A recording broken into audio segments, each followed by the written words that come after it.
Усім прывітанне, з вами Зміцер Лукашук. Як звычайна, мы абмяркоўваем падзею Беларусі і за яе межамі, і сённяшні наш эфір мы пачнем з размовы з кіраўніцай міжнароднай камісіі каардынацыйнай рады, каардынатаркай народных амбасадаў Беларусі, актывісткай беларускай дыаспары Славеніі Александрай Мамаевай. Добрый дзень, спадарыня Александра. Прывітанне. Спадар Александр, давайте пачнем з глобальнага такога, з ролі, месца і увогуле пазіцыі беларускай дэлегацыі у парламенцкай асамблеі Савета Европы. Я ведаю, што вы мало таго, што удзельнічаеце, так, калі не памыляюся, узначальваеце гэтую дэлегацыю, прадстаўляеце, ну, найперш каардынацыйную раду, але і увогуле, можна сказаць, дэмсілы беларускія. Давайте ад самага пачатку для тых, хто можа быць не зусім разумее, як людзі, якія не пры ўладзе, умоўна кажучы, сябры прота, а не сапраўднага парламента, якое месца яны маюць, якую пазіцыю займаюць, які голас, права голаса маюць у ўсё ж таки афіцыйнай структуры еўрапейскай парламенцкай асамблеі Рады Еўропы. Так, дзякую вялікі за гэтае пытанне, бо я вельмі люблю распавядаць пра дэлегацыю дэмсілаў у парэ як такую адну з success-story і таксама як беспрэцэдэнтную з'яву у палітыцы Рады Еўропы у дачыненні да Беларусі, таму што дэлегацыя дэмсіл у парэ гэта наогул першая, якая не прадстаўляе дзяржаву, а прадстаўляе дэмакратычныя сілы гэтай дзяржавы ў выгнанні. Гэта рашэнне было прынята ў рамках супрацы з Радай Еўропы, і яны пасля таго, як попросили Беларусь сысці з Рады Еўропы, спынілі афіцыйную дэлегацыю беларускую. З лукашэнкаўскім рэжымам, так, пасля пачатку вайны было прынята рашэнне, што трэба больш супрацоўнічаць менавіта з дэмакратычнымі сіламі. І спачатку паўстала кантактная група Беларусі з Радай Еўропы, і там было некалькі такіх вялікіх напрамкаў па супрацы, гэта і адукацыя, і праца па адмене смяротнага пакарання ў Беларусі, і гэтак далей. І вось адным з гэтых накірункаў было ўзмацненне супрацы з дэмсіламі і стварэнне такой адмысловай дэлегацыі.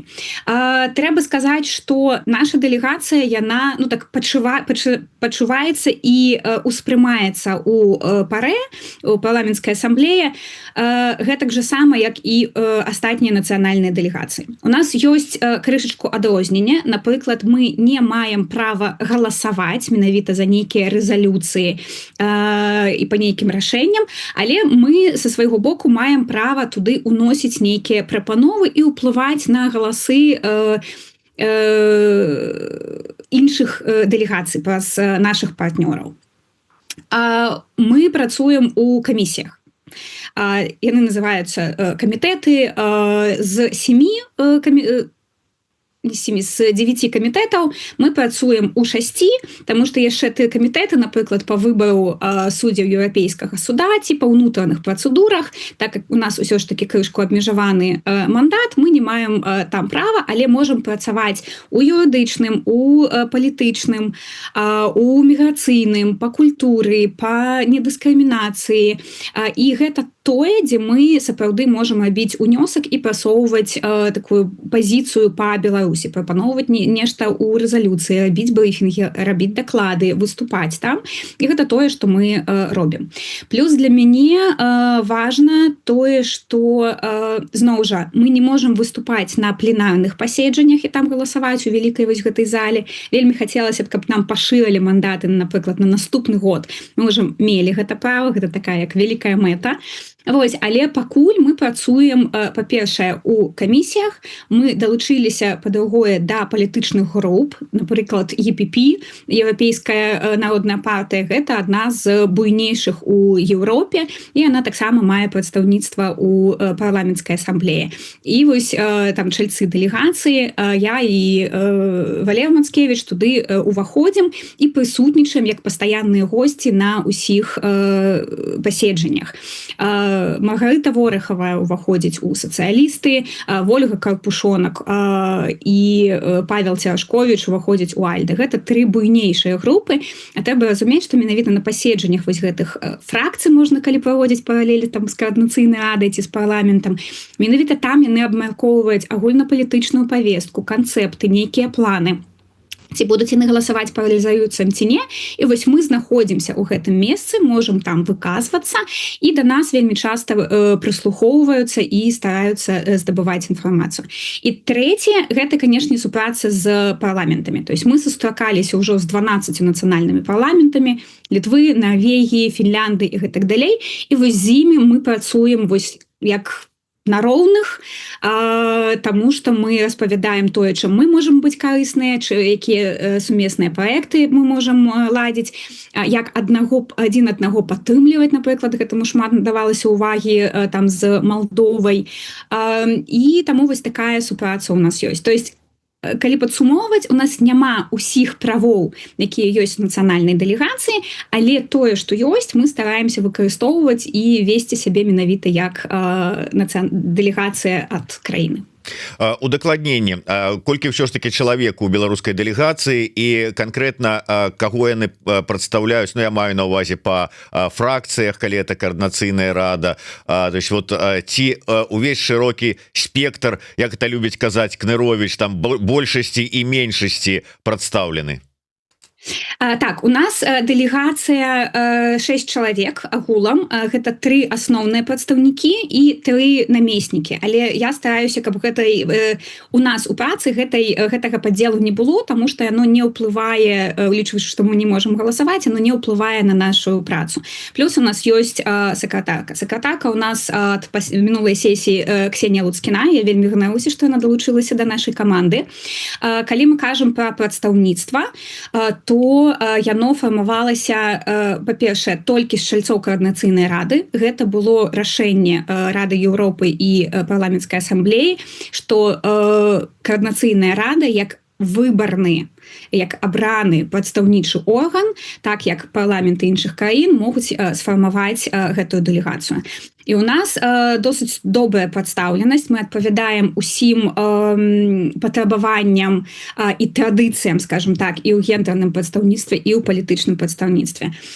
Просто тады, мабыць, пералічу, у нас уваходжу я ад фракцыі «Еўрапейскі выбар», таксама Валер Мацкевіч, уваходзіць Пал Палыч Латушка ад фракцыі «Каманда Латушкі» і «Рух за свабоду», уваходзіць Маргарыта Ворыхава ад «Моладзевага наступу» ад фракцыі, уваходзіць Павел Церашковіч ад «Наша справа» і уваходзіць Вольга Карпушонак ад «Хопіць баяцца». То бок у нас бачна, што як ад самай буйной фракцыі у нас толькі адзін чалавек прадстаўлен, так і ад самой малой фракцыі у нас толькі адзін чалавек прадстаўлен. То бок у нас 5 фракцый на 6 месцаў, гэта вельмі добрае палітычнае прадстаўніцтва. Ну, такім чынам, самых абмежаваных у сваіх правах это фракцыю беларусы і тут не прадставілі. Ну, я паўтараю прэтэнзіі того ж самого Александра Кныровича, который постоянно кажа, мы нічога не можем зрабіць у каардынацыйнай радзе, тому что мы меншасць, мы там нідзе не прадстаўлены, мы не можем дамагчыся. Ну так вот кажу, і тут абмежавалі іх.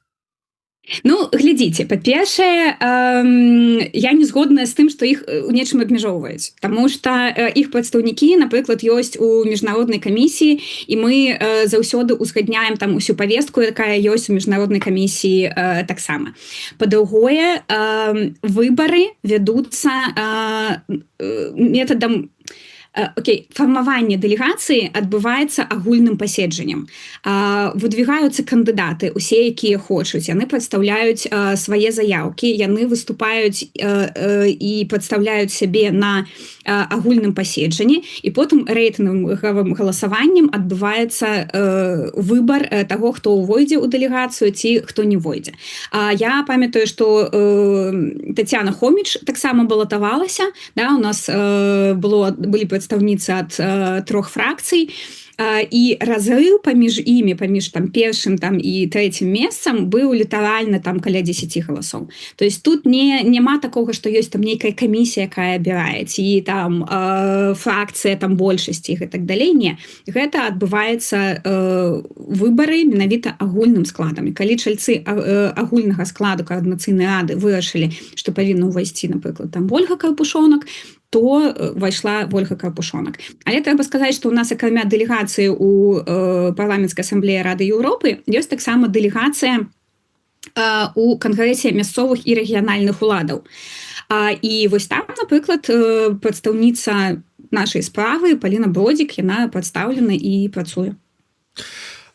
Я, можа быть, закрываючы гэтую тэму, хотя тут безумоўна можна шмат гаварыць, але хацелася па іншыя тэмы таксама абмеркаваць. Усё ж такі, вось вы пералічылі тыя самыя вот групы, дзе працуюць прадстаўнікі беларускай дэлегацыі, і тое, што звязанае, ну, да прыкладу, міграцыйнай палітыкай там, ці наколькі ўсё ж такі рэальна, вот хто там прыходзіць на пасяджэнне той групы ці камісіі, адстаяць інтарэсы беларусаў на гэтай камісіі. Я разумею, што как бы ёсць нацыянальная міграцыйная палітыка у кожнай краіны, і как бы нельга сказаць, што мы там вот один раз выступім у парэ і вырашым усе пытанні па ўсёй Европе. Зразумела, але ўсё ж таки, ці магчыма неяк паўплываць на сітуацыю з праблемамі міграцыйнымі, з якімі зараз ўсё часцей сутыкаюцца беларусы? Так, дзякуй, такі асабісты, таму што гэта моя тэма і адзін з маіх прыярытэтаў, гэта менавіта пытанні легалізацыі, бяспекі і мабільнасці беларусаў. Перш за ўсё, тут трэба сказаць, што з парламенцкай асамблеі у нас ужо была досыць доўгая супраца і да гэтага. Быў даклад, ну, і рэзалюцыя Поля Галя па Беларусі, спецыфічныя выклікі беларусаў у выгнанні.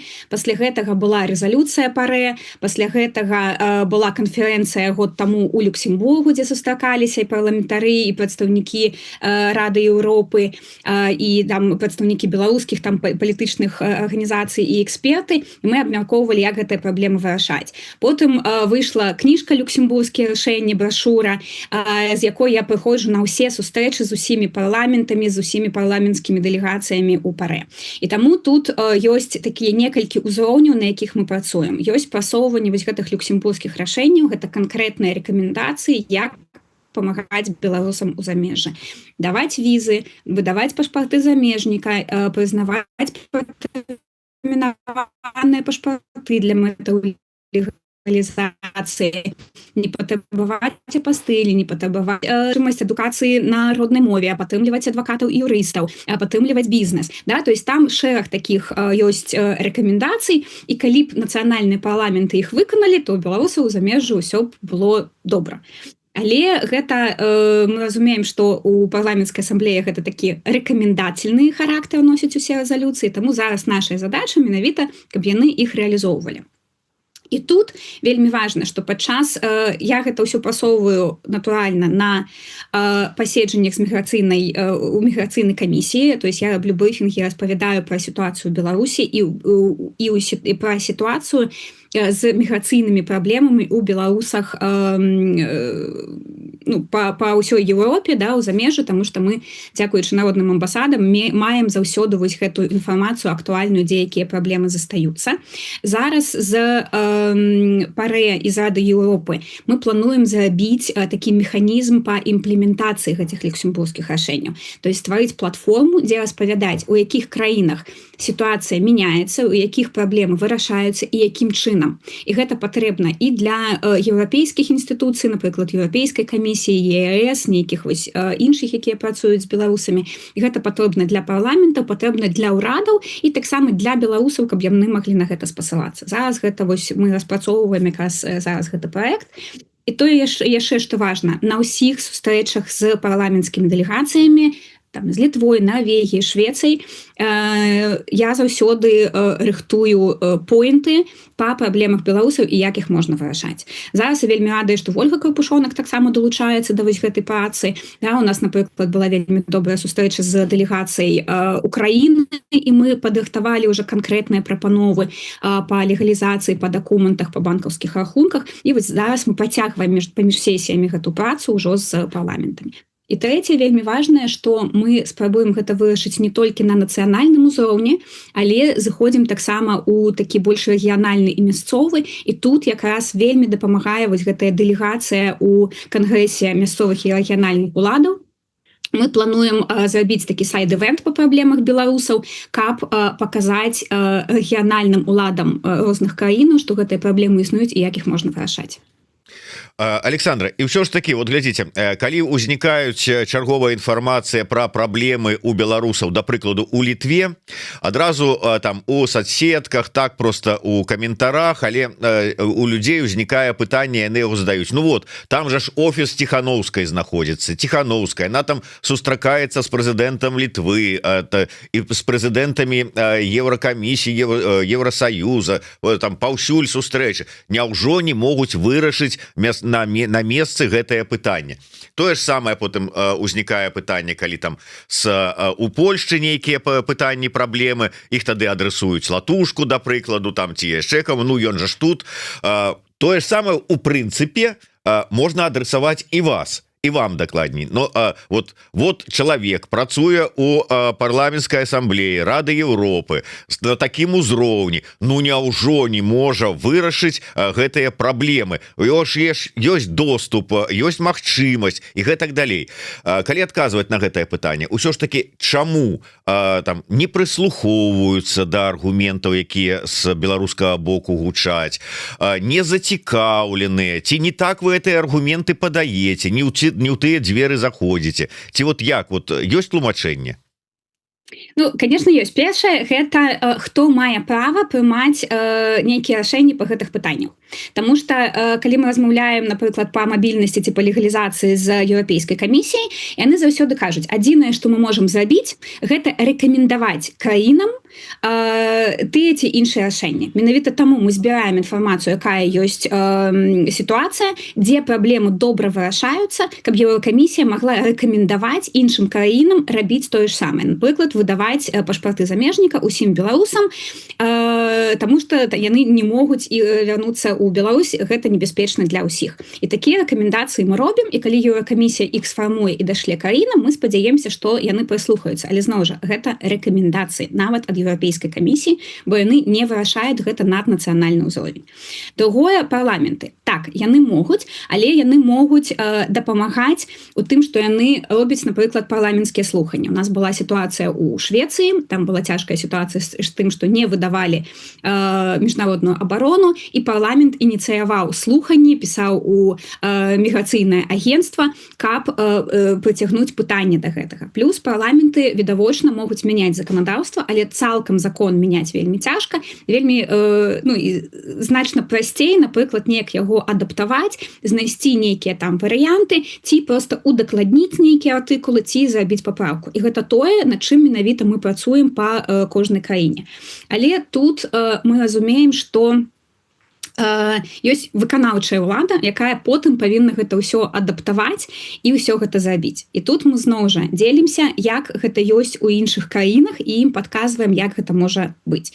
І тут вельмі важна, каб гэта рабілася не толькі на вышэйшым палітычным узроўні, таму што проста рашэнне, напрыклад, у Германіі мы можам размаўляць з Еўракамісіяй, там з канцлерам, у Бундестагу, а рашэнне прымае канкрэтна там, не ведаю, мэрыя ці міграцыйнае агенцтва, напрыклад, Мюнхена. І яны прымаюць яго самастойна. І таму тут вельмі важна, каб працавалі на усіх узроўнях і падключалася заўсёды дыяспара. Да? Каб яны прыходзілі і казалі, глядзіце, мы вывучылі заканадаўства, у нас ёсць вось такая лазейка. Напрыклад, можна не даваць там даведку аб шлюбе, а замест яго напісаць заяву. І калі потым кажуць, окей, добра, гэта заканадаўства дазваляе, і далей мы гэта выкарыстоўваем і маштабуем у іншых краінах.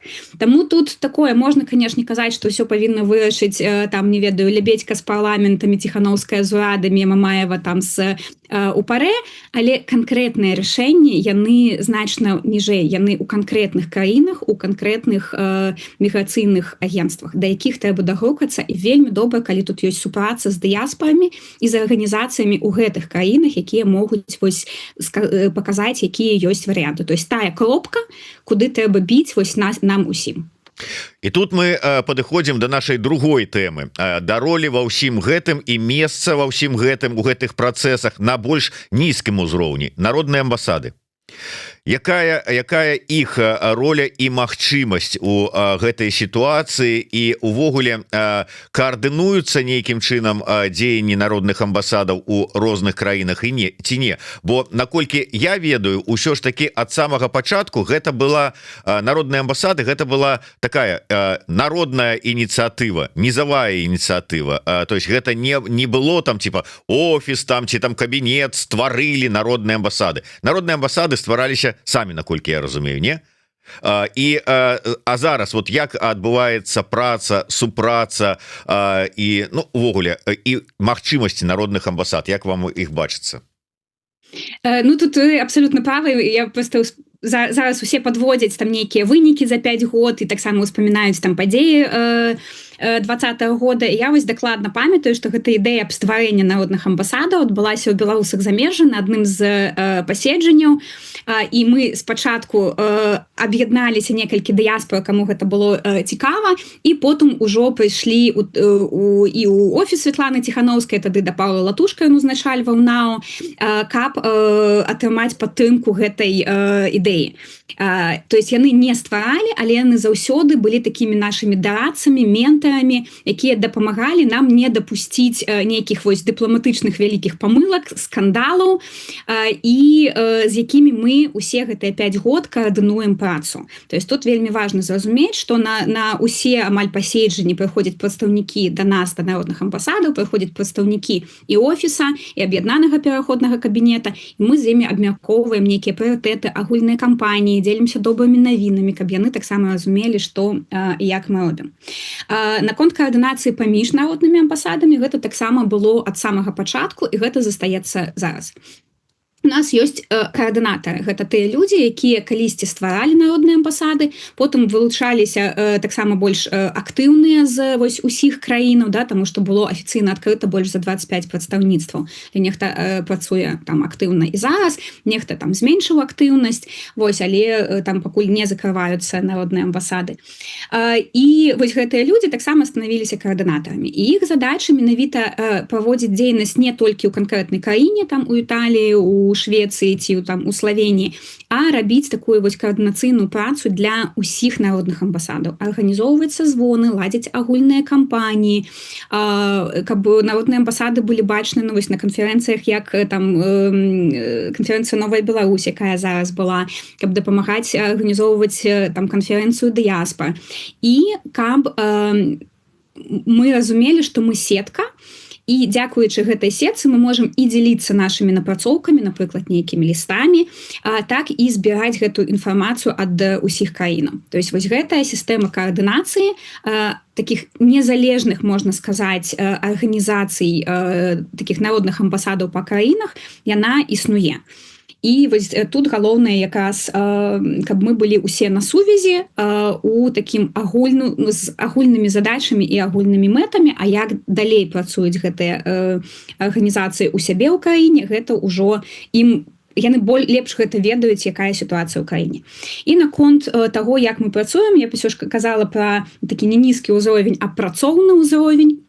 І гэта, перш за ўсё, разуменне, па-першае, саміх гэтых праблем, якія ёсць у краінах у беларусаў, па-другое, таго, як іх можна вырашаць, то бок вывучэнне заканадаўства, нейкіх практык, перамовы з МЗСамі, перамовы з міграцыйнымі агенцтвамі, калі трэба, гэта ладзіць нейкія петыцыі, звароты, сабіраць інфармацыю і канкрэтныя кейсы ад беларусаў гэтай краіны, каб іх перадаваць. Ну і, канешне, гэта такая праца па абароне беларусаў каждадзённая, то есть могуць звярнуцца, напрыклад, там знік чалавек, звяртаюцца там не ў лукашэнкаўскую амбасаду, а звяртаюцца менавіта да народных амбасадаў, ці як атрымаць міжнародную абарону статусу цікача. І народныя амбасады кансультуюць, дапамагаюць, перакладаюць нейкія дакументы, могуць схадзіць на сумоўе, каб і вядуць вось увесь гэты працэс.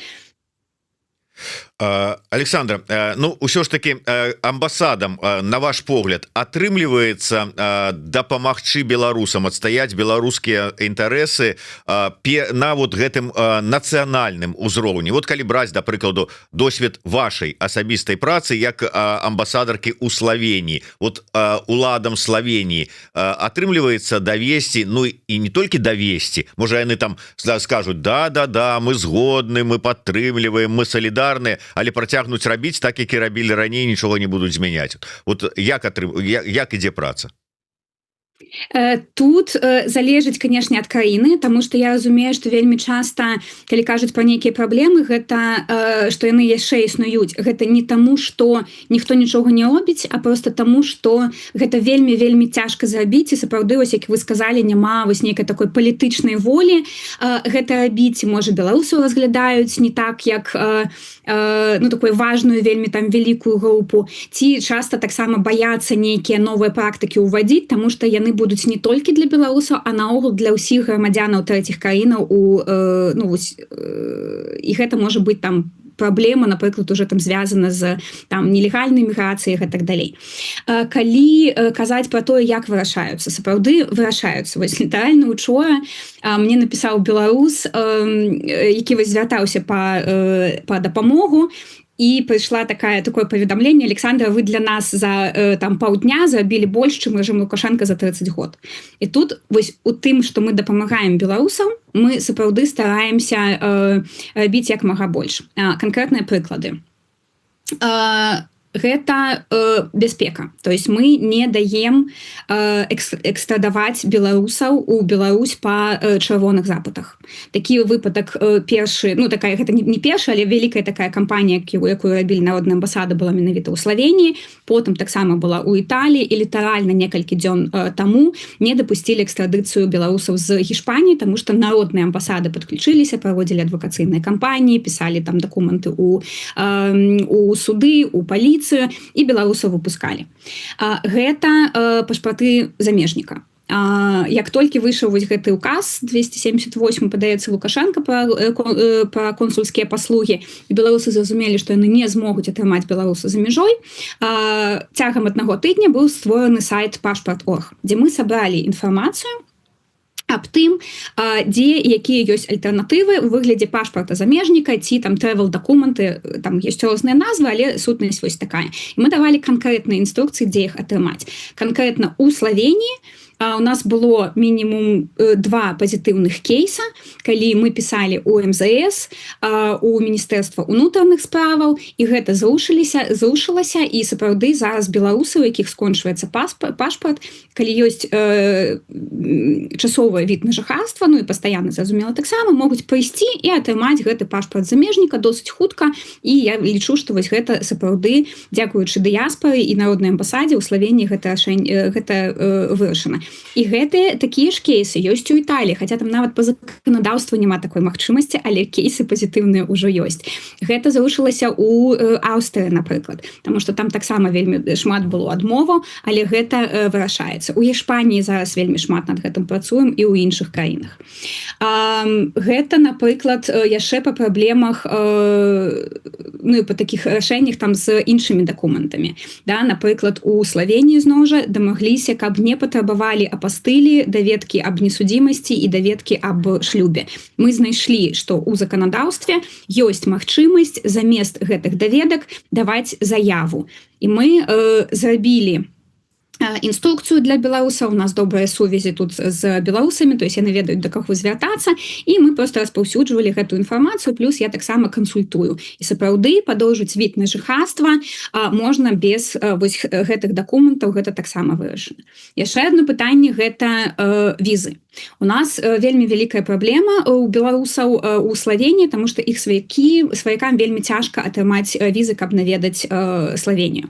Гэта з-за таго, што у нас няма сваёй амбасады ў Менску, мы прыпісаны да нямецкай амбасады, гэтак жа, як яшчэ Аўстрыя, Нідерланды, некалькі яшчэ краін, а супрацоўнікаў там не дастае. І вось чэргі на тое, каб толькі запісацца у амбасаду, у консульства на атрыманне візаў больш за год. То есть амаль 1,5 гады у нас быў такі негатыўны рэкорд, заняла працэдура атрымання візы. І гэта было вельмі прыкра, калі яны атрымлівалі гэту візу толькі пад даты паездкі і на адзін раз. І вось тое, што мы змаглі дамагчыся, што калі ўжо беларусы туды прабіліся, то каб ім выдавалі візы на 3-5 гадоў, і сапраўды такія кейсы ёсць. Ну, калі хацелі нешта дадаць, то дадавайце. Не, я просто хочу сказать, что там есть некие проблемы там яшчэ вось у іншых краінах, да, то есть у Словении, напрыклад, няма праблемаў з тым, каб атрымаць міжнародную абарону, ну і кейс там толькі адзін ёсць. А у Швецыі, напрыклад, з гэтым вельмі вялікая праблема, да, там просто больш за 90% адмоваў у гэтым, і вось там менавіта народная амбасада прабівала гэта вельмі доўга, і вось быў там гучны кейс наконт аператара Ціханаўскага, якому ўсё ж таки далі вось гэту міжнародную абарону. І вось у кожнай краіне ёсць такія кейсы, мы іх сапраўды збіраем і імі ганарымся, да, каб паказваць вось гэтую працу народных амбасадаў. Так, спадарня Александра, прыйшоў час нязручных пытанняў.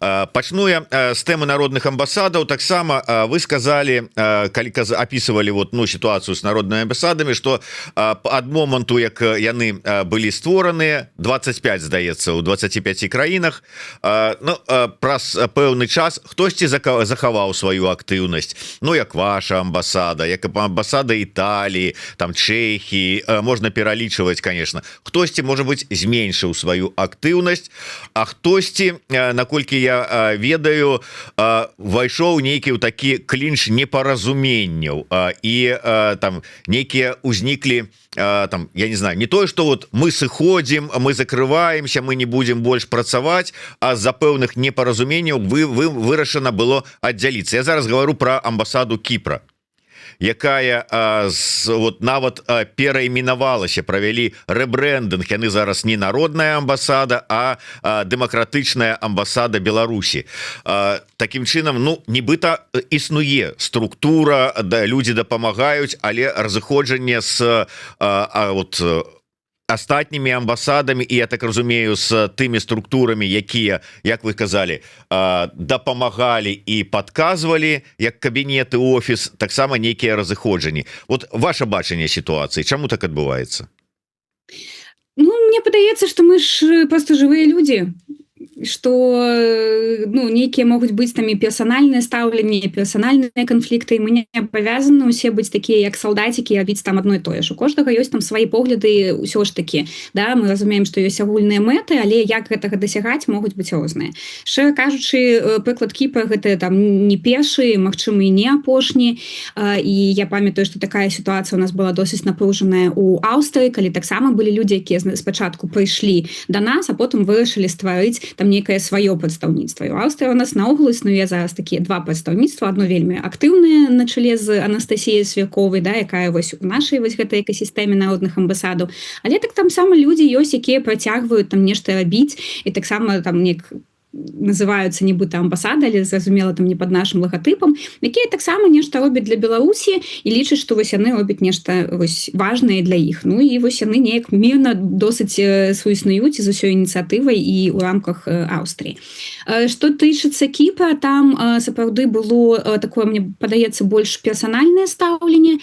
Калі я памятаю, кропкі вось гэтыя канфліктныя былі наконт таго, як мы працуем, хто каму і ў якім памеры павінен дапамагаць, да, то есть калі нехта кажа, што ўсё павінен рабіць офіс, а нехта кажа, окей, прыязджае офіс, там прыязджае Светлана, адкрывае дзверы, бярэ прадстаўніка, там прадстаўніцу народнай амбасады на нейкія сустрэчы з парламентам, дае ўсе кантакты, дапамагае потым дасылаць там нейкія лісты, каб працягваць гэтую супрацу.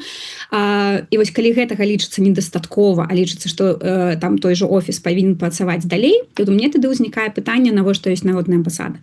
Таму што мы заўсёды кажам, што гэта павінна быць, у кожнага ёсць свая частка працы. Без Светланы, напрыклад, без візіты Светланы Ціханаўскай ці там аб'яднанага пераходнага кабінета, таму што Владзімір Аркадзевіч, напрыклад, таксама шмат дапамагае ў гэтых пытанняў. То есть яны прыязджаюць, ладзяць сустрэчы на вышэйшым узроўні, дзе гэта магчыма па пратаколе, яны запрашаюць туды прадстаўнікоў народных амбасады, з'язджаюць, а потым народныя амбасады працягваюць вось гэту працу, якую я казала раней. Калі некаму падаецца, што нехта за яго зробіць гэтую працу і ўзнікаюць прэтэнзіі менавіта тут, што а вы не зрабілі тое, а вы не зрабілі тое. І гэта не толькі там да офіса ці да кабінета, а таксама і да ўсіх каардынатаў народных амбасадаў. Да, што, а вось чаму вы не вырашаеце канкрэтна праблемы на Кіпры. То есть я памятаю, што былі такія размовы. Ну і тут просто, мабыць, такое крышку разыходжанне ў тым, што мы, як гэта ўсё працуе і што мы самі асабіста гатовыя рабіць.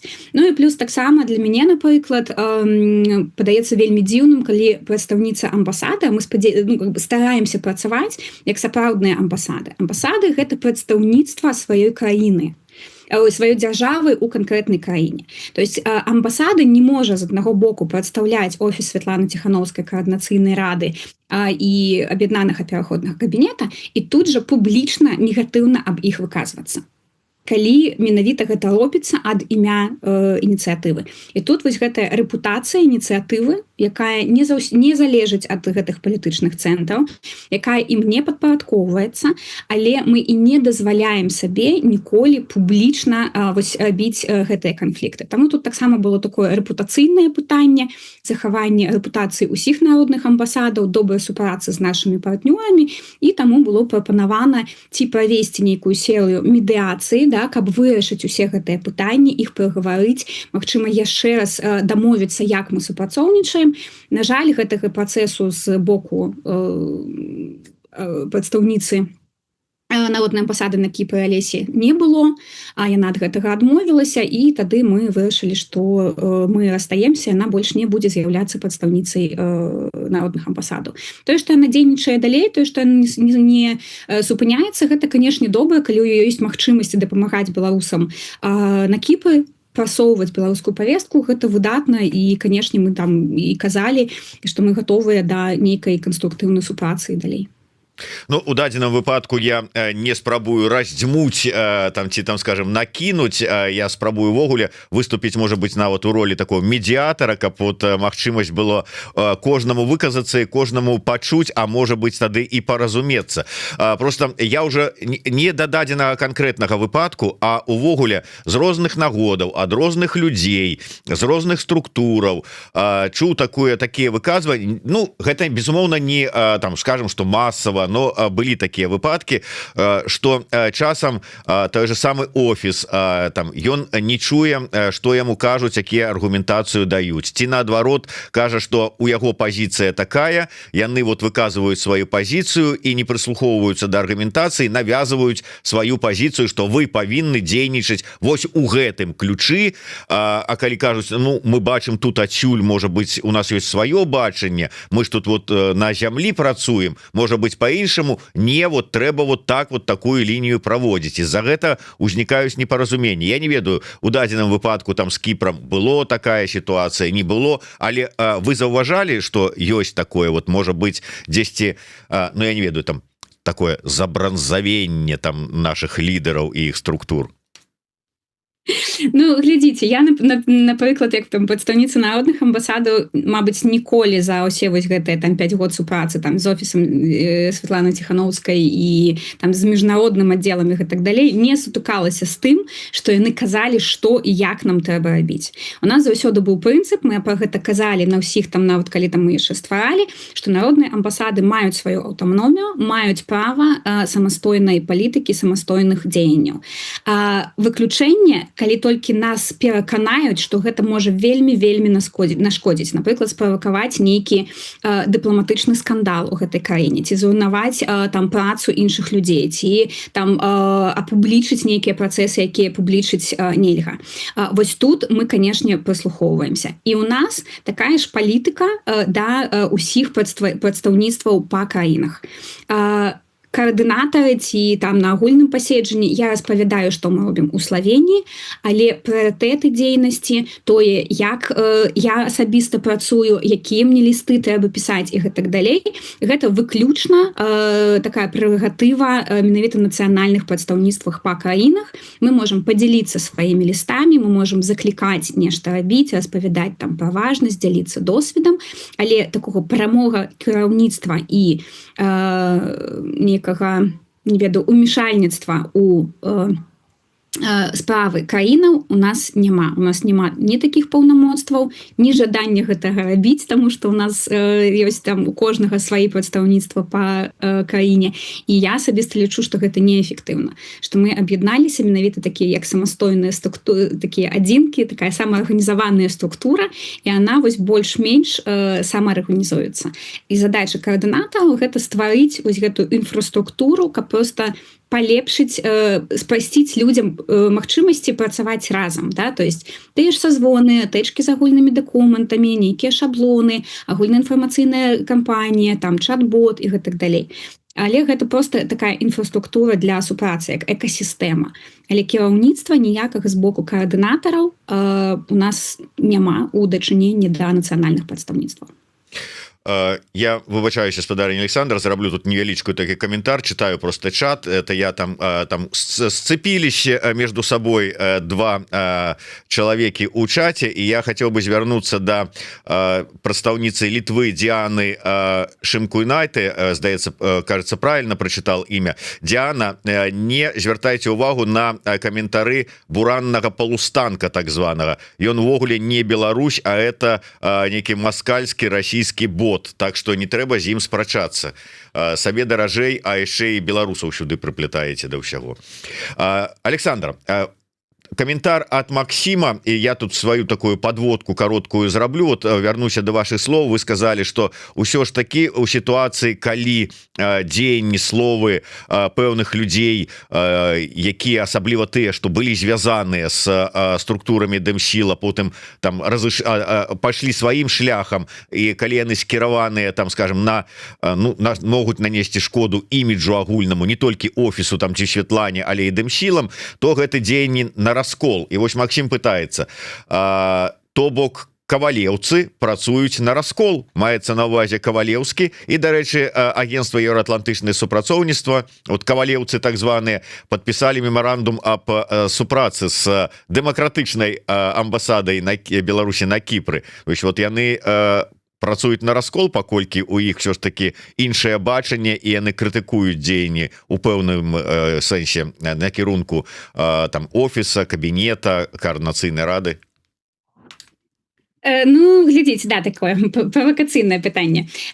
Перш за ўсё я хочу сказаць, што, напрыклад, з Валером Кавалеўскім мы выдатна супрацоўнічалі там 4 гады, пакуль ён быў прадстаўніком офіса Светланы Ціхановскай, і ён быў нашым ментарам, прыходзіў там на ўсе нашыя там сазвоны, вельмі шмат дапамагаў, і таму у мяне вось засталося такая вельмі вялікая павага да гэтага чалавека, менавіта вось у прафесійных там яго здольнасцях і той працы, якую ён за гэты час зрабіў.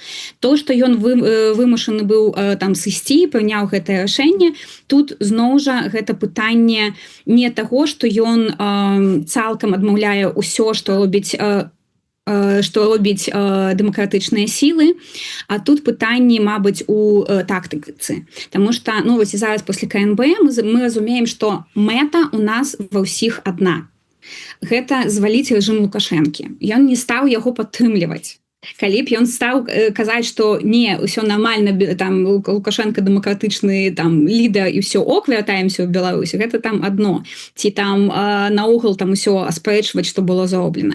Я гэтага не бачу. У іх крышку сваё бачанне, ён мае на гэта права, і гэта такія больш тактычныя штукі.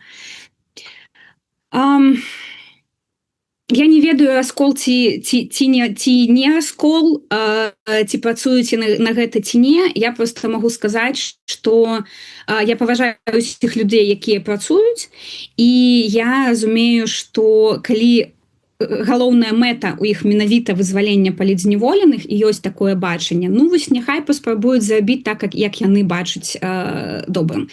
Калі ўжо ўзнікаюць канфліктны паміж вось гэтымі двумя пазіцыямі, да? Напрыклад, калі на адных і тых жа сустрэчах гучаць ад дэмакратычных сілаў, якія нашы партнёры ўспрымаюць вось як адзіныя, калі гучаць адначасова там не ведаю уводзьце санкцыі, здымаеце санкцыі, вось гэта ўжо выглядае не вельмі добра, гэта просто паніжае такую агульную працу.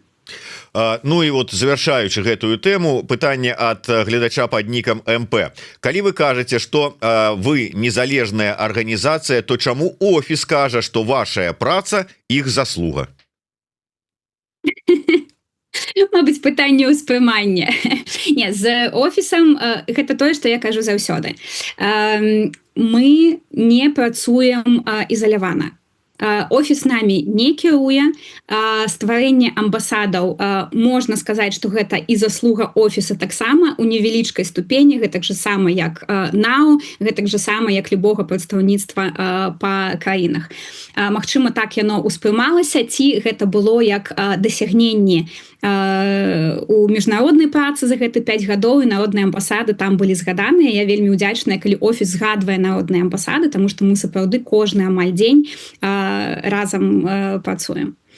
Тут, ну, але гэта ж сама мы працуем, напрыклад, там з Владимиром Остапенко таксама амаль кожны дзень. Мы таксама разглядалі магчымасць увахода народных амбасадаў так у агульную сістэму знешнепалітычных прадстаўніцтваў, да, каб было такое, як вось у нас ёсць МЗС і у нас ёсць амбасады. Але пакуль гэта немагчыма, да, з-за рэсурсаў, з-за вось гэтых магчымасцяў, там, не ведаю, падпарадкавання нейкіх палітычных пытанняў. І таму наша пазіцыя зараз, што мы каардынуем нашы ўсе намаганні, каб у нас была больш-менш адзіная павестка, але народныя амбасады працуюць самастойна. Ну так, вот, дарэчы, вы кажаце сваю как бы Фі Остапенко быў у нас у эфіры, а пра працу і пра ўзаемадзеянні і заслугі народных амбасадаў ні слова не сказаў. Так што вот майце на ўвазе. Могу сказать, что не, насамрэч гэта для мяне вельмі дзіўна, тому что Владимир Остапенко і Павел Тушка яны заўсёды про гэта кажуць, і офіс і ад Светланы Ціхановскай мы пачулі таксама падзякі за нашу працу. І для мяне, напрыклад, было вельмі важна, што калі былі слуханні аб'яднанага пераходнага кабінета, Владимир Аркадьевич вельмі шмат увагі надаў менавіта супрацы з народнымі амбасадамі. І калі так падсумоўваючы, да, могу просто сказаць, што яго была фраза, што зараз народныя амбасады дзейнічаюць у адпаведнасці з Венскай канвенцыяй аб дыпламатычных адносінах і выконваюць большасць функцый пасольстваў у адрозненні ад рэжымных амбасадаў, якія гэтыя функцыі не выконваюць зараз амаль зусім. І што з імі кантакты ад іншых краінаў ідуць толькі па двух накірунках. Першае, гэта бяспека, калі яны выражаюць ноты пратэсту, напрыклад, наконт міграцыйнага крызісу, і другое, гэта пратакольныя. Гэта прызначэнне там на нейкія пасады і гэтак далей. Я ўспамінаю зноў жа верасень 2020 года, калі Пал Палыч Латушка нам на першай нашай сустрэчы аб усталяванні народных амбасадаў сказаў, што задача таких вось народных амбасадаў будзе, каб тэлефоны ў рэжымных амбасадах маўчалі. І Владимир Аркадьевич вось зараз па 5 год нашай працы ён пацвердзіў, што так, гэтая задача выканана. У іх сапраўды тэлефоны маўчаць, і беларусы звяртаюцца ў народныя амбасады і ўлады краінаў таксама. Так, ну і спадарня Александр, коротко можа быць на апошняе такое пытанне, наўпрост не звязанае з гэтым, але я так с уважлівасцю чытаў у чаце координацыйнай рады ваши пікіроўкі з Лізай Прокопчык з нагоды міжнароднага гуманітарнага фонда і про тое, что вы там нібыта лабіруеце інтарэсы фонда, там штосьці кудысьці хочаце замесці под диван, там канапты ці яшчэ куды невядома што. Карацей кажа, что там адбываецца і калі слуханні? Ну, глядзіце, тут мне падаецца ідзе крышачку такое неразуменне і неуменне ўспрымаць канструктыўную крытыку і прыняццё яе на ну, вось, на свой адрас, перанос гэта на персанальны ўзровень. Ліза задавала сапраўды мне пытанне наконт там, як я стаўлюся, не буду цытаваць, окей, да сітуацыі там, да скандала з Стрыжаком. Зразумела, што я асуджаю любы від харасмента. І гэта, я думаю, што гэта зробіць і сказаў бы там любы чалавек, і гэта будзе абсалютная правда, гэта для мяне непрымальна, там нейкія паводзіны. Але ёсць тое, што чалавек рабіў, і ёсць арганізацыя, якую ён ствараў, якая сапраўды дапамагае людзям. І вось мне вельмі важна, каб было гэтае падзяленне паміж асабістым паводзінамі Стрыжака, персанальна, не як дырэктара фонда, а менавіта яго персанальны, і паміж працай гэтага фонда, таму што ён сапраўды дапамагаў вельмі вялікай колькасцю людзей, і зараз за вось гэтага скандала у іх менш для гэтага магчымасцяў. Горш збіраюцца нейкія данаты. І я не спрабую неяк гэта замесці, я сапраўды ўключылася ў гэту, ну, вось, у працу, я галасавала за тое, каб гэтыя слуханні былі, з мэтай таго, каб Міжнародны гуманітарны фонд працягваў сваю працу. Таму што больш такіх магчымасцяў па збору грошаў зараз у нас не існуе. Тады задонацілі ўжо каля 2 мільёнаў. Людзі атрымліваюць дапамогу. І мы павінны заўсёды раздзяляць наша асабістае стаўленне да нейкай з'явы, яно можа быць негатыўным. І ці з'яўляецца гэта сапраўды нейкай легальнай падставай для нейкага наказання, для нейкіх санкцый ці спынення супрацы. І вось тут для мяне вельмі важна атрымаць, па-першае, вынікі расследавання Байсол, афіцыйныя, якія будуць апублікаваныя, і там мы зразумеем, наколькі гэта супярэчыла і правілам Байсол этычнаму нейкаму кодексу, і таксама наколькі гэтыя дзеянні супярэчаць этычнаму кодексу Міжнароднага гуманітарнага фонда. Наколькі я разумею, супярэчыць, таму Андрэй Стрыжак больш не ўваходзіць у гэты фонд, да? Не Байсола, менавіта Андрэй Стрыжак, да? І яны выказалі ўжо аб гэтым, што для іх гэта непрымальна, і гэтая там ратацыя, змена была праведзена. То бок, мая пазіцыя, да, і тое, з чаго пачалося, што гэтая праца, гэтыя слуханні не павінны быць нейкім судзілішчам ці там Стрыжака ці Лявончыка. Першапачаткова гэтыя слуханні наогул былі не пра Стрыжака, а менавіта пра ByHelp. Да? І таму я проста заклікала вярнуцца да нейкага канструктыва, не прасоўваць нейкія непацверджаныя дадзеныя, а нейкія толькі плюткі-чоткі, чуткі, якія сапраўды могуць нашкодзіць і працы беларускіх фондаў і Міжнароднаму гуманітарнаму фонду. Дзякуй вялікі. На жаль, трэба завяршаць нашу размову. Вожык патрыёт, да, пытанне з амбасадай на Кіпры абмяркоўвалі, і гэта сапраўды важнае пытанне з улікам, як ты правильно кажаш, важны напрамак. Кіпр будзе ўзначальваць ЕС паўгода, ну і адпаведна роля беларускіх структураў там і пазіцыі і думкі, якія яны будуць даносіць, будуць мець магчымасць даносіць да уладаў Кіпра, но безумоўна важнае. Таму я і казаў пра важную ролю ментарства маю у дадзеным выпадку. Раю вам ўсё ж таки паразумецца і агулам рабіць агульную беларускую справу. Ну а с Александрай Мамаевай я развітваюся. Яшчэ раз нагадаю, у нас была кіраўніца Міжнароднай камісіі каардынацыйнай рады, каардынатарка народных амбасадаў Беларусі і актывістка беларускай дыаспары Славеніі Александра Мамаева. Дзякуй вялікі, Александра, добрай і плённай працы на карысць беларусаў і Беларусі. Да сустрэчы. Жыве Беларусь. Жыве вечна.